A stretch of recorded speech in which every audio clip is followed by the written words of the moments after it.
ವಿಜಯರಾಘು ಅವರ ಮಗನ ಬಗ್ಗೆ ತುಂಬ ಚೆನ್ನಾಗಿ ಒಂದು ಭಾವುಕ ಪೋಸ್ಟನ್ನು ಕೂಡ ಬರೆದುಕೊಂಡಿದ್ದಾರೆ. ಸ್ಪಂದನ ಅವರನ್ನು ಕಳೆದುಕೊಂಡು ತುಂಬ ಅಂದರೆ ತುಂಬಾ ತಿಂಗಳೇ ಆಗೋಯ್ತು. ಇವತ್ತಿನ ಮಕ್ಕಳಂತೂ ಹ್ಯಾಂಡಲ್ ಮಾಡೋದು ತುಂಬಾ ಕಷ್ಟ. ಅಂಥದ್ರಲ್ಲಿ ಶೌರ್ಯ ಇದ್ದವನೆಲ್ಲ ತುಂಬಾ ಡಿಪೆಂಡೆಂಟ್ ಯಾವತ್ತೂ ಕೂಡ ಆಗಿರಲಿಲ್ಲ. ಇಂಡಿಪೆಂಡೆಂಟ್ ಆಗಿ ಆತನ ಒಂದು ಕೆಲಸ ಎಲ್ಲವನ್ನೂ ಕೂಡ ಮಾಡ್ಕೋತಾ ಇದ್ದೇನೆ ಅನ್ನುವಂಥ ವಿಚಾರವನ್ನು ತಿಳಿಸ್ತಾರೆ. ಯಾಕೆಂದರೆ ವಿಜಯರಾಘವೇಂದ್ರ ಅವರ ಕುಟುಂಬದ ಬಗ್ಗೆ ಸಾಕಷ್ಟು ಜನರಿಗೆ ಕುತೂಹಲವಿರುತ್ತೆ, ಸಾಕಷ್ಟು ಪ್ರಶ್ನೆಗಳನ್ನು ಕೂಡ ಕೇಳ್ತಿರ್ತಾರೆ.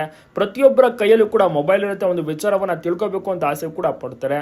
ಮೊದಲಿನಿಂದಲೂ ಕೂಡ ಕನೆಕ್ಷನ್ ಅಂದರೆ ತುಂಬಾ ಬಾಂಡಿಂಗ್ ಅಂತ ಬಂದರೆ ತಾಯಿ ಜೊತೆಗೇ ಇದ್ದಿದ್ದು ಶೌರ್ಯ. ತಾಯಿ ಅಂದರೆ ಹೆಚ್ಚು ಒಲವು ತೋರಿಸ್ತಾ ಇದ್ದ.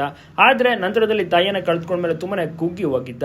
ಬಹಳಷ್ಟು ರೀತಿಯಲ್ಲಿ ಕಣ್ಣೀರು ಹಾಕೋತಿದ್ದ. ಒಂದು ಟೈಮ್ನಲ್ಲಿ ಶೌರ್ಯನಿಗೆ ಸಮಾಧಾನ ಮಾಡಿ ಧೈರ್ಯವನ್ನು ತುಂಬುವಂಥ ಕೆಲಸ ಮಾಡಿದ್ದು ವಿಜಯರಾಘು. ನಂತರದಲ್ಲಿ ಶೌರ್ಯ ಇದ್ದವನು ಕಂಪ್ಲೀಟ್ ಆಗಿ ಬದಲಾಗ್ಬಿಟ್ಟ. ತನ್ನ ಒಂದು ಕೆಲಸ ಆತನೇ ಮಾಡ್ಕೊಳ್ಳುವುದಾಗಿರ್ಬೋದು, ಆತನೇ ಓದ್ಕೊಳ್ಳುವುದು, ಆತನೇ ರೆಡಿ ಆಗುವುದು, ಶಾಲೆಗೆ ಹೊರಡುವುದು, ಎಲ್ಲವನ್ನೂ ಕೂಡ ಆತನೇ ಒಂದು ಪ್ರಿಪೇರ್ ಆಗುವುದು, ಎಲ್ಲವನ್ನೂ ಕೂಡ ಮಾಡ್ತಿದ್ದಾನಂತೆ. ಸೊ ಕಂಪ್ಲೀಟ್ ಒಂದು ಚೇಂಜಸ್ ಆಗಿದೆಯಂತೆ. ಇಂಡಿಪೆಂಡೆಂಟ್ ಆಗಿ ಇರೋಕ್ಕೆ ಪ್ರಯತ್ನವನ್ನು ಪಡ್ತಿದ್ದಂತೆ ಶುರು ಕೂಡ ಮಾಡಿದಾನಂತೆ ಶೌರ್ಯನ ನೋಡಿ ನನಗೂ ಕೂಡ ಖುಷಿ ಆಯಿತು. ಆತನ ಒಂದು ಸ್ವಾವಲಂಬ ಇದೆಯಲ್ಲ ನಿಜಕ್ಕೂ ಕೂಡ ಗ್ರೇಟ್ ಅಂತಲೇ ಹೇಳ್ಬೋದು. ನಾನು ಆತ ಇಷ್ಟೊಂದು ಬದಲಾಗ್ತೇನೆ, ಚೇಂಜಸ್ ಆಗ್ತೇನೆ, ಇಷ್ಟೊಂದು ಧೈರ್ಯ ತೆಗೆದುಕೊಳ್ತೇನೆ ಅಂತ ಅಂದ್ಕೊಂಡೇ ಇರಲಿಲ್ಲ. ನಾನಂತೂ ತುಂಬಾ ಕುಗ್ಗಿ ಹೋಗ್ಬಿಟ್ಟಿದೆ. ಅಂಥ ಒಂದು ಪರಿಸ್ಥಿತಿಯಲ್ಲೂ ಕೂಡ ಶೌರ್ಯನೇ ಬಂದು ನನಗೆ ಸಮಾಧಾನ ಹೇಳುವಂಥ ಕೆಲಸ ಮಾಡ್ತಿದೆ ಅನ್ನುವಂಥ ಮಾತನ್ನು ವಿಜಯರಾಘು ಅವರು ಕೂಡ ತಿಳಿಸಿದ್ದಾರೆ. ನಿಜಕ್ಕೂ ಕೂಡ ಸೂಪರ್ ಅಲ್ವಾ.